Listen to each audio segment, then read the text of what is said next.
नमस्कार मित्रों, मैं हूं आपके साथ अशोक वर्मा। आप देख रहे हैं टीवी 20 न्यूज। बने रहिए हमारे साथ। अब खबरों की करते हैं शुरुआत। खबर आजमगढ़ से दिखा रहे हैं, जहाँ पर आज प्राथमिक विद्यालय बिंद्रा बाजार एवं प्राथमिक विद्यालय अदसरपुर में खंड शिक्षा अधिकारी मोहम्मदपुर राकेश कुमार के नेतृत्व में पौधारोपण का कार्यक्रम किया गया। खंड शिक्षा अधिकारी महोदय के द्वारा अमरूद, सागौन, चितवन सहित कुल 15 पेड़ लगाए गए। इस अवसर पर न्याय पंचायत रानीपुर रजमो के नोडल संकुल अंजनी कुमार मिश्र, प्रधानाध्यापक राजेंद्र प्रसाद मिश्र, घनश्याम उपाध्याय, रश्मि रेखा अस्थाना, डॉक्टर यादव, दिलीप यादव, पवन अस्थाना, अभिषेक उपाध्याय, नीतू राय, मृदुला, विकास, संजय शर्मा, अंकुश सिंह आदि लोग उपस्थित रहकर पौधारोपण का कार्य किया और सभी लोगों के द्वारा संकल्प लिया गया कि इन पेड़ों की सुरक्षा भी की जाएगी। इसी क्रम में अंबिका सेवा संस्थान के नेतृत्व में गंभीरपुर में सिंगड़ा गांव में ब्राइट फ्यूचर एकेडमी के परिसर में पौधारोपण समेत कई विद्यालयों और 4 लेन के बगल में दर्जनों पौधों का रोपण किया गया। इस मौके पर अभिषेक उपाध्याय, वीरेंद्र नाथ पाठक, सूर्यदेव मिश्रा, दीपक पाठक, रविंद्र बहादुर आदि लोग उपस्थित रहे।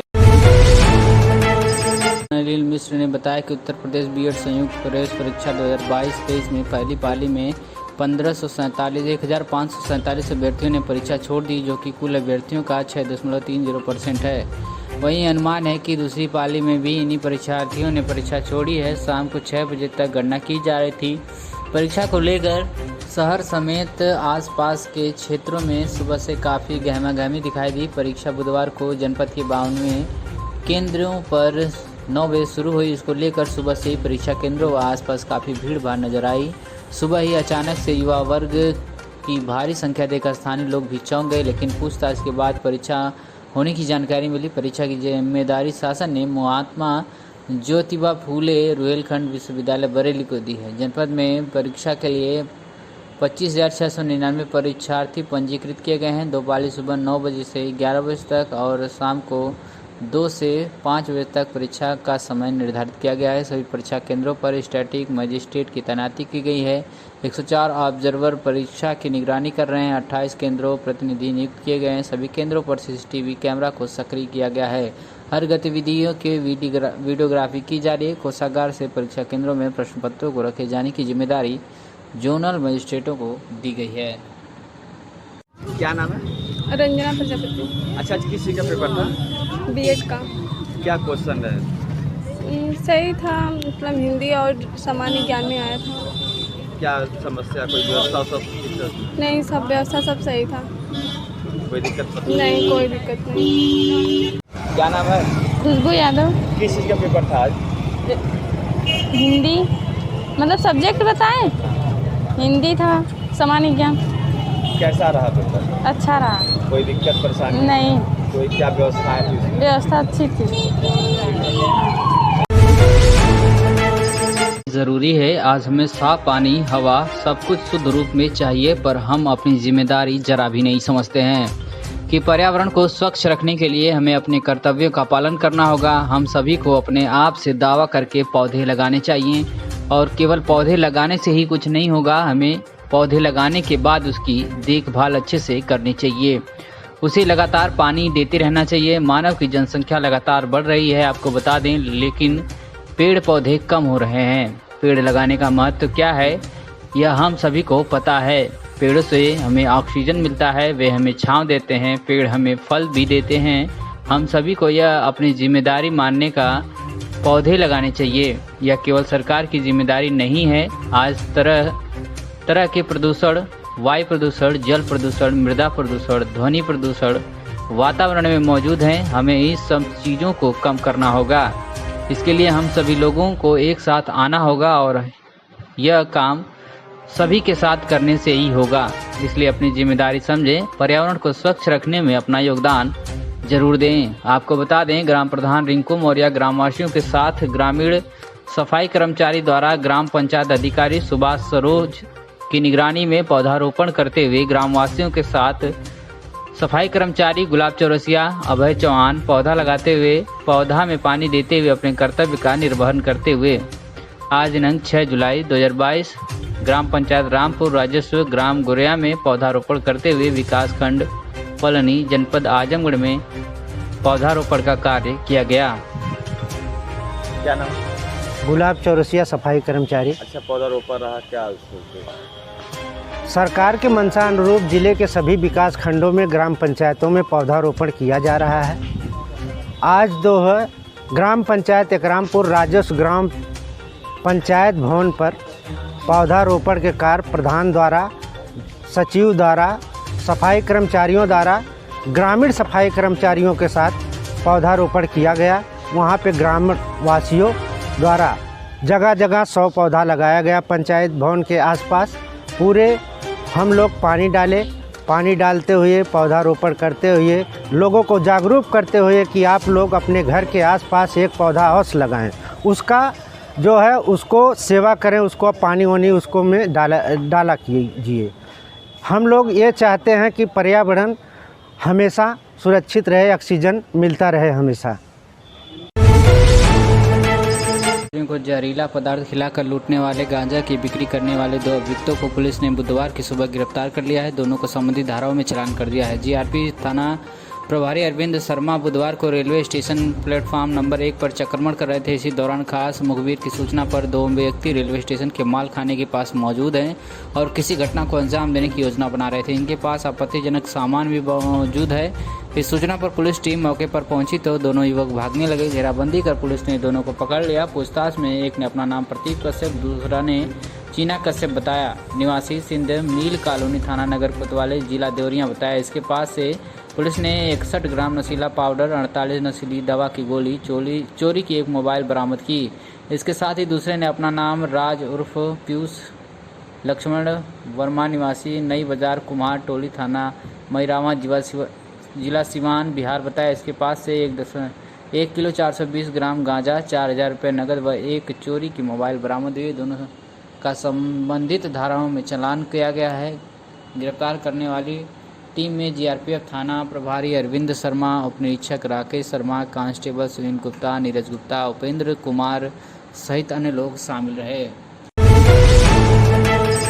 सदस्य जयनाथ सिंह ने बेलडाड में प्राथमिक विद्यालय पर किया वृक्षारोपण। कहा, बच्चों का जन्मदिन वृक्ष लगाकर मनाने का संकल्प लें। आपको बता दें, पर्यावरण को असंतुलन से बचाने रखने के लिए विश्वव्यापी संगठनों द्वारा कई अभियान और योजनाएं चलाई जा रही हैं। इसी क्रम में विश्वव्यापी संगठनों ने वृक्षारोपण को एक अभियान के रूप में स्वीकार करते हुए वर्ष का एक दिन विश्व पर्यावरण दिवस के रूप में मनाने की मान्यता दी। भारत विकासशील देश होते ही बढ़ती आबादी के कारण पर्यावरण संतुलन भी एक बड़ी समस्या है, जिसके चलते भारत में विश्व पर्यावरण दिवस को एक दिन न मनाकर पखवाड़े के रूप में देखा जाता है। इसी क्रम में उत्तर प्रदेश सरकार ने वृक्षारोपण का लक्ष्य निर्धारित कर रखा है और भाजपा ने अपने पदाधिकारियों व कार्यकर्ताओं को लक्ष्य के अनुरूप वृक्षारोपण में मदद स्वरूप निर्देश दे रखा है। इसी कड़ी में भाजपा प्रदेश कार्यकारिणी सदस्य जयनाथ सिंह ने महाराज स्थित बेलडाड प्राथमिक विद्यालय वृक्षारोपण किया और अपने संबोधन में उन्होंने पेड़ में अनगिनत लाभ बताया और क्या कुछ कहा, सुनिए। भारत माता की जय। आज विद्यालयों में गए हैं, लेकिन बहुत कम ऐसे विद्यालय मिलते हैं जहां इतना सुंदर तरीके से एक परिवार की तरह से हमारे इस विद्यालय के प्रधानाध्यापक आदरणीय चंद्र कौशिक जी ने जितना मेहनत करके पूरा रात दिन लगन करके इस विद्यालय को एकदम सजोया है, मैं सर्वप्रथम इनको बहुत बहुत बधाई देना चाहता हूँ। और यहाँ के स्टाफ जो लगन के साथ इनके साथ मिल करके काम कर रहे हैं। अभी रसोइये भी 5 लोग रसोइये भी यहाँ मिले, वो भी बेचारी महिलाएं बड़ी तन्मयता से अपने काम को ठीक ढंग से कर रही हैं। पूरा स्टाफ को मैं पहले बधाई और धन्यवाद देना चाहता हूँ। दूसरी तरफ जाते हैं लोग नहीं लगाते हैं, आप लोग वृक्ष लोग लगाइए, चाहे फलदार वृक्ष लगाइए, चाहे कोई भी वृक्ष लगाइए। अगर एक आदमी वृक्ष लगाता है तो जानते हैं कितना पुण्य मिलती है, पुण्य मिलती है। आप लोगों को मैं बता दूं कि अब उसकी गिनती नहीं की जा सकती, बड़ा पुण्य कार्य होता है। ये लाखों लोगों को ऑक्सीजन देता है। अभी आप लोग देखिए कि जब कभी कोई दिक्कत आती है, पीपल का पेड़ है, पीपल के पेड़ के नीचे लोग काम करके आते थे खेतों से, पीपल के पेड़ के नीचे रहते थे, स्वस्थ रहते थे। इसी तरह बरगद का पेड़ है, नीम का पेड़ है, जो भी आम का पेड़ है, आप लोग फलदार वृक्ष एक एक लोग संकल्प लेके जाएंगे अपने दरवाजे पे, और यादगार रहेगी कि हमारे पिताजी ने इस वृक्ष को लगाया था, हमारी मम्मी ने लगाया था, हमारे भाई ने लगाया था, सबको यादगार रहेगी। अपने बच्चों के जन्मदिन के दिन और हमारे साथ टोटल बच्चे फलदार वृक्ष देंगे। आप लोग उस बच्चे के जन्मदिन के साथ बच्चों को ले करके माता पिता बैठ करके एक एक फलदार वृक्ष लगाएंगे। हम मार्च साहब को कहते हैं, मार्च साहब अपनी तरफ से फलदार वृक्ष आपको प्रोवाइड करा देंगे और आप सब आए।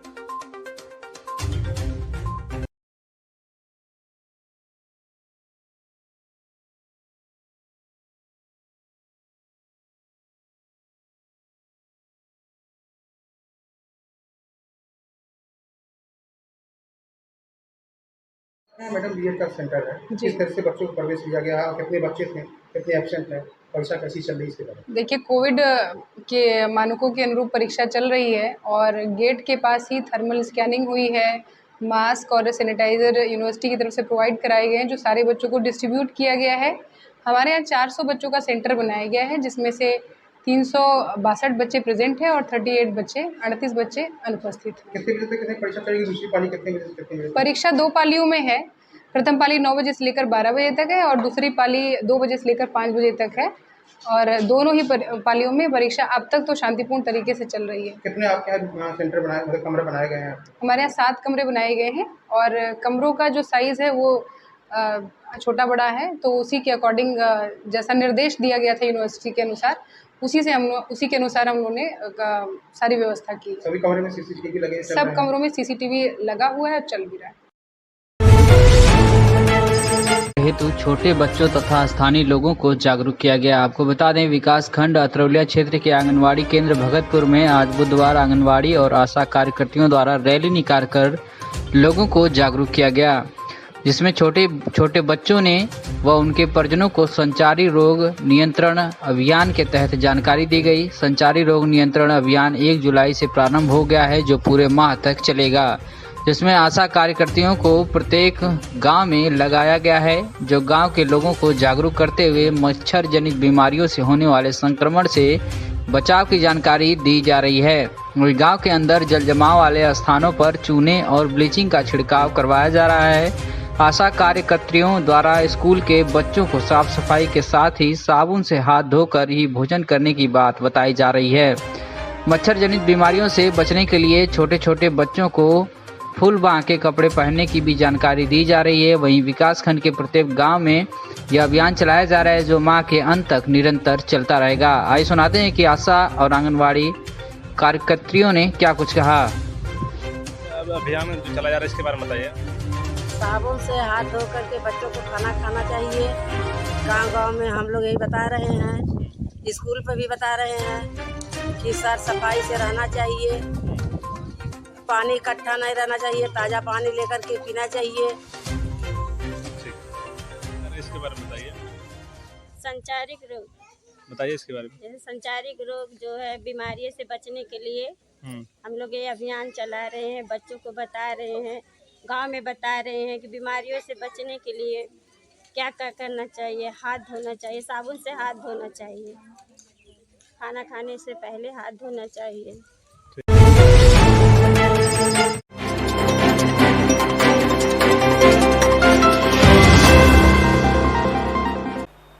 नमस्कार मित्रों, मैं हूं आपके साथ अशोक वर्मा। आप देख रहे हैं टीवी 20 न्यूज। बने रहिए हमारे साथ। अब खबरों की करते हैं शुरुआत। खबर भदोही से दिखा रहे हैं, जहां जनपद में आयोजित बीएड संयुक्त प्रवेश परीक्षा 2022 को निष्पक्ष, पारदर्शी व शांतिपूर्ण ढंग से संपन्न कराए जाने के दृष्टिगत श्रीमती आर्य अखौरी, जिलाधिकारी भदोही एवं डॉक्टर नील कुमार, पुलिस अधीक्षक भदोही द्वारा परीक्षा के दौरान काशी नरेश राजकीय स्नातकोत्तर महाविद्यालय जिला पंचायत बालिका इंटर कॉलेज गोपीगंज परीक्षा केंद्रों का निरीक्षण भ्रमण कर सुरक्षा व्यवस्था हेतु लगाए गए सीसीटीवी कैमरों को चेक किया गया। परीक्षा को निष्पक्ष, पारदर्शी एवं शांतिपूर्ण ढंग से संपन्न कराए जाने हेतु ड्यूटीरत कर्मियों को आवश्यक दिशा निर्देश भी दिए गए। आपको बता दें, सभी परीक्षा केंद्रों पर सुरक्षा व्यवस्था के पुख्ता इंतजाम किए गए थे। केंद्रों पर पर्याप्त पुलिस बल की ड्यूटी लगाई गई थी। समस्त क्षेत्राधिकारी व थाना चौकी प्रभारियों द्वारा परीक्षा केंद्रों पर लगातार भ्रमणशील रहते हुए सुरक्षा व्यवस्था का जायजा लिया जा रहा था। सभी केंद्रों पर पर्याप्त सुरक्षा व्यवस्था के साथ साथ यातायात व्यवस्था के भी पुख्ता इंतजाम किए गए थे। सोशल मीडिया पर उक्त के दृष्टिगत सतत निगरानी रखी जा रही है। श्री अविनाश पांडे के कुशल निर्देशन में अपराध और अपराधियों के विरुद्ध चलाए जा रहे अभियान के क्रम में अपर पुलिस अधीक्षक श्री त्रिभुवन त्रिपाठी एवं क्षेत्राधिकारी नगर धनंजय मिश्रा के कुशल परीक्षण में एसओजी स्वाट टीम कोतवाली पुलिस टीम द्वारा वैज्ञानिक तकनीकों का प्रयोग करते हुए पतारसी सुरागरसी के दौरान पर उस समय अहम सफलता लगी जब खालसा कानून गोय चक पुल के नीचे पुलिस से मुठभेड़ में 2 शातिर अभियुक्तों को अपराधियों को गिरफ्तार कर उनके कब्जे से चोरी के लगभग 5 लाख रुपए के कीमती जेवरात, चोरी के 2 लैपटॉप, चोरी की गई लाइसेंसी पिस्टल, घटना में प्रयुक्त मोटरसाइकिल तथा एक अवैध तमंचा बरामद किया। इस संबंध में अभियुक्तों के विरुद्ध मुकदमा दर्ज कर एक्ट में अभियोग पंजीकृत किया गया। क्या कुछ कहा पुलिस अधिकारी ने, सुनिए। देखिए, संतोष कुमार राय जी हैं, निजामुद्दीनपुरा थाना कोतवाली मऊ के रहने वाले हैं। उनके वहाँ कुछ कार्यक्रम था, तो उसी के संबंध में वो अपना जो यहाँ का निजामुद्दीनपुरा का मकान है उसे बंद करके अपने पैतृक गांव गए हुए थे। ये 10 बजे की बात है लगभग। जब वो 1-2 बजे के लगभग लौट के आए तो उन्होंने ये देखा कि पूरी अलमारी और जो भी चीज़ें हैं वो खुली पड़ी हैं और जो उनके वहाँ से एक पिस्टल है, कुछ जेवरात हैं, कुछ पैसे हैं, 2 लैपटॉप हैं और अन्य भी चीज़ें उनको लगा कि गायब थी। तो उसके संबंध में तत्काल जो भी हमारी पुलिस टीमें थी, सीओ साहब के नेतृत्व में तत्काल ही पहुंचे वहां पर। फॉरेंसिक टीम को बुलाया गया और इलेक्ट्रॉनिक सर्विलांस की जो हमारी टीम है उसको बुलाया गया। उस घटना के बाद हमारे जो एडिशनल एसपी साहब हैं वो भी वहां मौके पर गए। इस घटना में तत्काल 3 टीमों का गठन किया गया। एक इंस्पेक्टर कोतवाली संजय कुमार त्रिपाठी के नेतृत्व में, एक जो एसओजी प्रभारी हैं आनंद सिंह उनके नेतृत्व में और एक स्वाट प्रभारी अमित मिश्रा के नेतृत्व में। इसमें बहुत अच्छे तरीके से जो भी आसपास के सीसीटीवी हैं लीडिंग एरियाज़ के, आने जाने वाले एरियाज़ के, उनको देखा गया तो कुछ महत्वपूर्ण क्लू हमको मिला। उसको जब हमने अपने इलेक्ट्रॉनिक सर्विलांस से मैच किया तो तत्काल कल ही रात में पूरा इसमें कार्रवाई की गई और जो आप देख रहे हैं कि लगभग 100% बरामदगी है। और उसके बाद जो ये 2 अभियुक्त हैं आफ्ताब और अब्दुल्ला, इनके पास से चोरी की एक लाइसेंसी पिस्टल जो इसमें चोरी में थी, उसके अलावा जो इनकी चीज़ें हैं, जो इन्होंने एक मोबाइल इत्यादि खरीद लिया था, 7 अंगूठी 2 चेन जो आपके सामने है, ये काफ़ी सारा सामान और जितना कैश जो बरामद हुआ वो सारा बरामद किया गया है। इस अभियोग का सफल खुलासा 24 घंटे के अंदर जिस टीम ने किया है उसे मेरी तरफ से 25,000 रुपये और अपर पुलिस महानिदेशक महोदय की तरफ से 50,000 रुपये का नकद इनाम भी दिया जाएगा और सभी को गुड एंट्री भी दी जाएगी। तो सारा सामान जितना गया था सर वो सब बरामद किया? अभी कुछ एक आध चीज़ें बाकी हैं, तो उसमें जिन्होंने खरीदा है उस पर भी काम हो रहा है और लगभग 90% बरामदगी हो चुकी है। जो एक आध चीज़ें बाकी हैं उन पर भी हम लोग प्रयास करेंगे। गिरफ्तार अभियुक्तों का और कोई आपराधिक रिकॉर्ड है? एक का आपराधिक रिकॉर्ड अभी मिला है। अभी इस पर और सघनता से जांच की जा रही है क्योंकि ये बड़े शातिर हैं, ये कोई चीज़ बहुत सही नहीं बता रहे हैं। लेकिन जो इनका मॉडस ऑपरेंडी है, जो हमने देखा कि ये भरे दिन में, मतलब अगर देखा जाए कि सारे दिन इन्होंने एक 10 फीट की दीवार कूद के और इस प्रकार इम्प्यूनिटी से जो घटना कारित की है, हमको लग रहा है ऐसा कि इनका कुछ आपराधिक इतिहास या इस प्रकार का होना चाहिए। तो उस पर अभी हम लोग और गहनता से जो हमारे इलेक्ट्रॉनिक चीज़ें हैं उनसे हम लोग जानकारी कर रहे हैं। जैसे आपराधिक करने वाले अपराधियों को क्या करना चाहिए? देखिए, आपराधिक कृत्य करने वालों को तो हम लोग जो कह रहे हैं वो आप सबको दिख रहा है। इसके माध्यम से हम आप सबसे जरूर एक अपील करना चाहेंगे और सभी समाज से कि सीसीटीवी कैमरास अच्छे वाले, जो नाइट विजन वाले हों, प्लस पावर बैकअप वाले हों, आपके आसपास घर में ही नहीं, आने वाले जो रास्ते हैं उन पर भी लगाए जाएं। और छोटी छोटी चीजें हम सब लोग को बहुत ध्यान देनी चाहिए। कई बार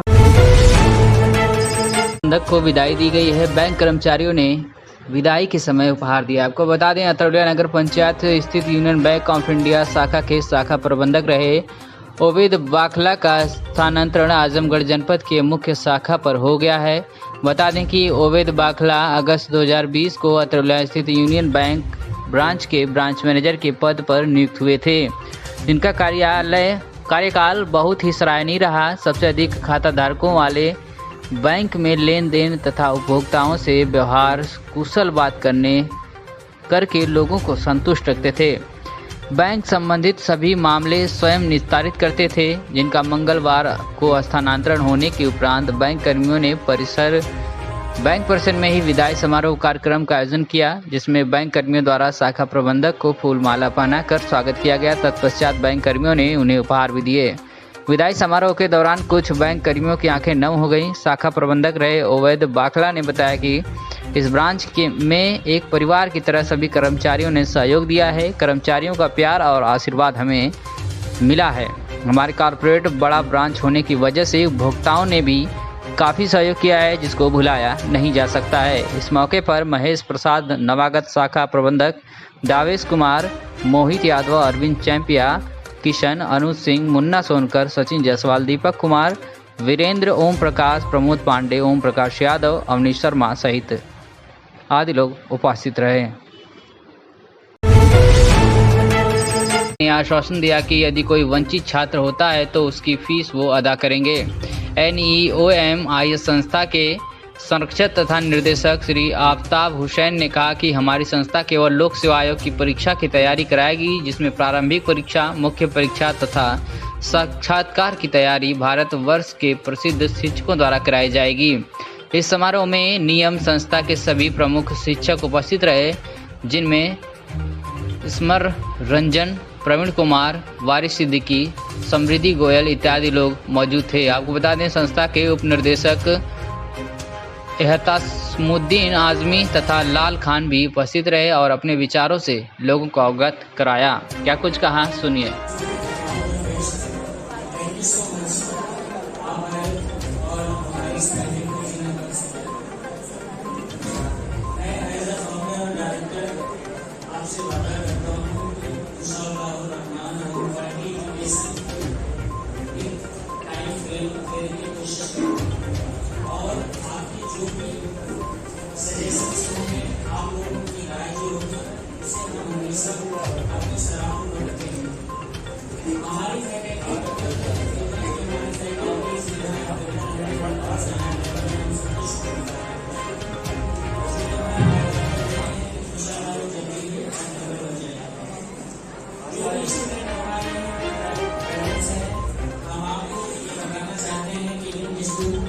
बनाने के पीछे हमारा मकसद ये है कि हम यहाँ पर एक क्वालिटी एजुकेशन प्रोवाइड करें, क्योंकि जो डिफरेंट लोकेशन गहरी के अंदर है वो यहाँ से काफ़ी दूर है।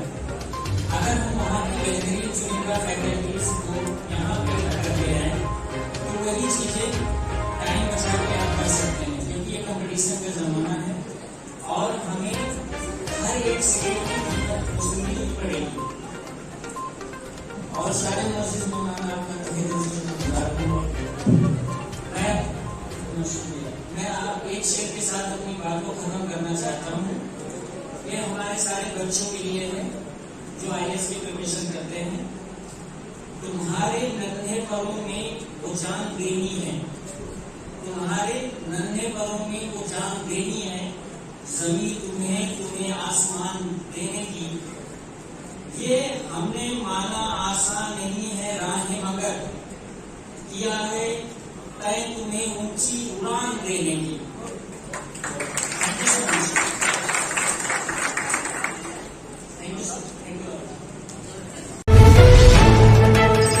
लाइन में शासन के निर्देशानुसार जनप्रतिनिधियों के साथ बैठक की गई, जिसमें जनप्रतिनिधियों ने पुलिस अधीक्षक से समस्याओं से अवगत कराया।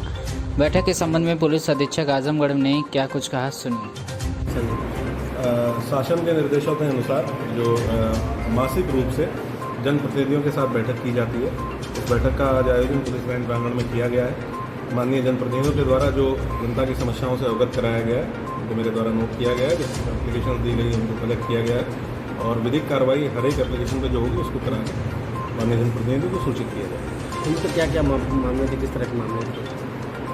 कुछ चोरी के मामले हैं जिनका अनावरण होना शेष है और एक दो मामले आपसी मारपीट के हैं जिनके बारे में अवगत कराया गया है।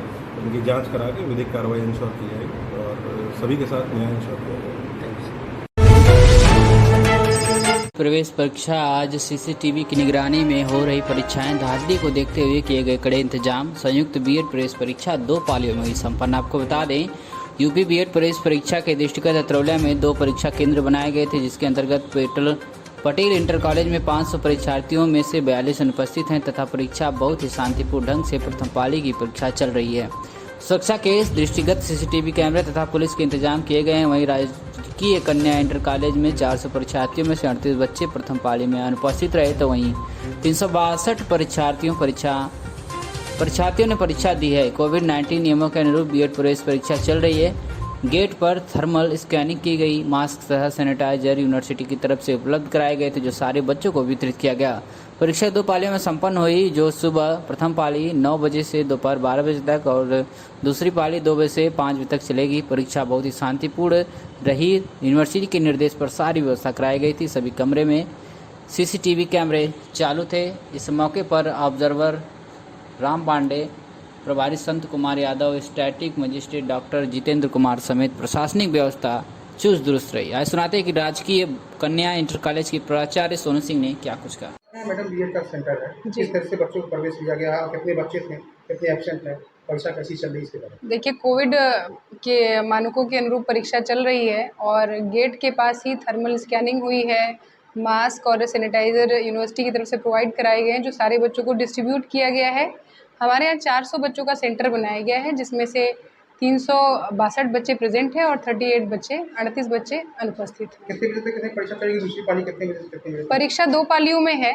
प्रथम पाली 9 बजे से लेकर 12 बजे तक है और दूसरी पाली 2 बजे से लेकर 5 बजे तक है और दोनों ही पालियों में परीक्षा अब तक तो शांतिपूर्ण तरीके से चल रही है। कितने आपके यहाँ सेंटर बनाए, कमरे बनाए गए हैं? हमारे यहाँ 7 कमरे बनाए गए हैं और कमरों का जो साइज़ है वो छोटा बड़ा है, तो उसी के अकॉर्डिंग जैसा निर्देश दिया गया था यूनिवर्सिटी के अनुसार, उसी के अनुसार हम लोगों ने सारी व्यवस्था की। सभी कमरे में सीसीटीवी लगे? सब कमरों में सीसीटीवी लगा हुआ है और चल भी रहा है। तहसील क्षेत्र के ग्राम कटौली बुजुर्ग निवासी ग्रामीणों ने लालगंज उप जिलाधिकारी व तहसीलदार को ज्ञापन सौंपते हुए कहा कि ग्राम सभा कटौली बुजुर्ग बहलोलपुर तिरौली में स्थित गाटा संख्या 113, 114, 115 की भूमि अभिलेख में पोखरी व भीटा दर्ज है, जिस पर गांव के ही दबंग किस्म के सलाउद्दीन व जमालुद्दीन पुत्र मुनव्वर द्वारा पक्का मकान बनाकर अवैध कब्जा कर लिया गया है। वहीं कुछ ग्रामीण व राशिद पुत्र सद्दाख व उच्च न्यायालय के अधिवक्ता अंजनी राय ने बताया कि इस प्रकरण की शिकायत कई बार संबंधित अधिकारियों से की गई थी। जब कोई कार्रवाई नहीं हुई तो अवैध कब्जे हटवाने का प्रकरण हाई कोर्ट तक पहुंच गया, जिसमें उच्च न्यायालय ने 4 माह के भीतर ग्राम बहलोलपुर तिरौली में गाटा संख्या 113, 114 व 115 में स्थित तालाब व भीटे की जमीन में अवैध कब्जा हटवाने का निर्देश तहसील प्रशासन को दिया और क्षतिपूर्ति अर्थदंड 1680 रुपये लगाया था, मगर तहसील प्रशासन द्वारा अब तक कब्जे धारक से 60 गांठ बना कर लिया गया है और अवैध कब्जा हटाए ही फर्जी रिपोर्ट लगाकर माननीय उच्च न्यायालय को सौंप दिया गया है, जिस पर न्यायालय द्वारा तहसीलदार को कोर्ट में तलब किया गया है। नाम आपका क्या है? हाजी शोभराव। पिताजी का क्या नाम है? अब्बास अली। आप ग्राम सभा कटौली बुजुर्ग के प्रधान हैं। सर, एक एप्लीकेशन पड़ी हुई हमारे कार्यालय में, शिकायत है कि बहलोलपुर तिरौली, ठीक है, गाटा संख्या 113, 115, 114 व 116 राजस्व ग्राम अभिलेख में इसमें भीटा और पोखरी दर्ज है। इसमें ग्राम सभा के कुछ लोग हैं, इनका नाम है सलाउद्दीन व जमालुद्दीन पुत्रगण मुनव्वर। आरोप यह है कि ये दोनों लोग उसमें पक्का मकान बना करके निर्माण कर रहे हैं। इसमें थोड़ा सा जानकारी दी। पहले उनकी वहाँ वो थी, जो साथ थी, एक बैठका था जी, जो उनकी अपनी जमीन थी। उन्होंने उस जमीन पे जो है उन्होंने बनवाया, उसके सामने एक तालाब था जी।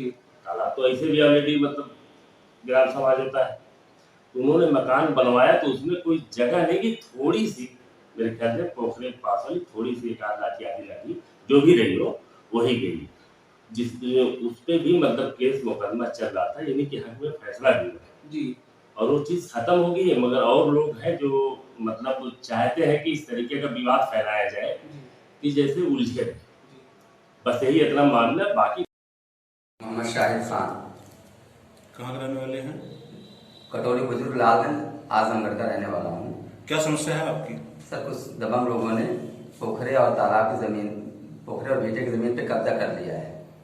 कैसा कब्जा है? पक्का निर्माण कर लिया है। पक्का मकान वहाँ उन्होंने बना लिया है? जी, पक्का मकान बना लिया है।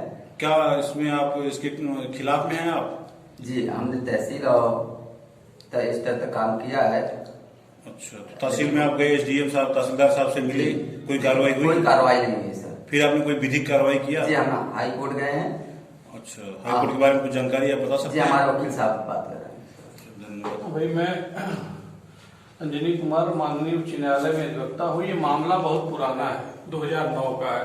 2009 से उसमें माननीय उच्च न्यायालय से पब्लिक इंटरेस्ट लिटिगेशन हुआ। इसमें तहसीलदार को बेदखल करने का आदेश पारित हुआ। 2014 में तहसीलदार ने बेदखली का आदेश पारित किया।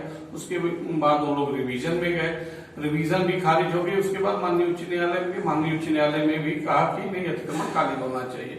उसके बावजूद इन्होंने कोई कार्रवाई नहीं की। फिर जो मतलब हाई कोर्ट का जो आदेश था उसकी भी अनुपालन नहीं किया? अनुपालन नहीं किया। जब हाई कोर्ट से दूसरी पिटीशन फाइल होगी, इसमें 4 महीने में इस अतिक्रमण को हटाया जाए, तो तत्कालीन तहसीलदार ने एक फर्जी आदेश बनाया कि सारे जो अराजी नंबर्स हैं तालाब और बीटा पर से अतिक्रमणी का कब्जा हटा दिया गया है। और जबकि मौके पर कोई 1 इंच भी कब्जा नहीं हटाया गया, जो जैसा 2009 में था उसी आज तक, मतलब 2009 से अब तक कोई कार्रवाई हुई नहीं? पेपरों में घोड़े दौड़ रहे हैं? कोई कार्रवाई नहीं हुई। सिर्फ जो है तहसील प्रशासन जो है अतिक्रमणी को बचाने का प्रयास कर रहा है। अभी इसमें हाईकोर्ट की क्या स्थिति है? हाईकोर्ट की स्थिति में अवमानना याचिका फाइल हुई थी। अवमानना याचिका में माननीय उच्च न्यायालय ने तहसीलदार को तलब किया था, तो इसके बाद जो अतिक्रमणी, इन्होंने एक फर्जी पिटीशन माननीय उच्च न्यायालय में फाइल की कि उन्होंने कहा कि हमारी जमीन, अपनी जमीन पे हमारा निर्माण है, जानबूझ करके गिराने का फला लोग प्रयास कर रहे हैं। जबकि है वो गांव समाज की तालाब और बीटे की जमीन है। मूलतः ये है कि प्रशासन, तहसील प्रशासन बचाने का प्रयास कर रहा है, क्योंकि काफी प्रभावशाली व्यक्ति है, इसलिए जो है। ठीक, धन्यवाद। क्या चाहते हैं आप इसमें? मेरे सरकार से मेरी गुजारिश है कि उस अतिक्रमण को हटाया जाए। कौन है आप, जो आपका है दबंग किस्म के लोग हैं, तो कौन है इनका? क्या सलाउद्दीन है। आपके कटौली बुजुर्ग की रहने वाले हैं सर। तो आप क्या चाहते हैं? मैं चाहता हूँ, मीडियम के माध्यम से सरकार से गुजारिश कर रहा हूँ कि उस पर कार्रवाई की जाए और अतिक्रमण को खाली कराया जाए। अतिक्रमण को खाली कराया जाए। Surgeon doctor H N Singh Patel ने सगड़ी विधानसभा के हरैया विकासखंड के अंतर्गत करमड़ी गांव की अनाथ बच्ची अर्चना पटेल को गोद लेकर मानवता के साथ साथ एक जिम्मेदार जनप्रतिनिधि और संवेदनशील नेता होने का अनूठा संदेश दिया है। विधायक का यह अनूठा प्रयास समाज के संपन्न और सक्षम लोगों के लिए अनुसरणीय है। एक अनाथ बच्ची को गोद लेना बहुत ही दुष्कर और जिम्मेदारियों के एहसास से भरा हुआ कार्य होता है, क्योंकि गोद लेने वाले अनाथ को महज माता पिता का स्नेह, प्यार और दुलार ही देना पड़ता है, बल्कि अनाथ बच्चे को शारीरिक के साथ साथ मानसिक और बौद्धिक रूप से तंदुरुस्त और जवान करना पड़ता है।